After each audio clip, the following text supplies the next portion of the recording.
Hello James. What's happened, you are so worried? Hello Joanna.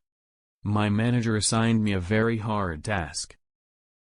I should prepare a study on the relationship between weekly sales and advertising cost. Don't worry, I will show you how.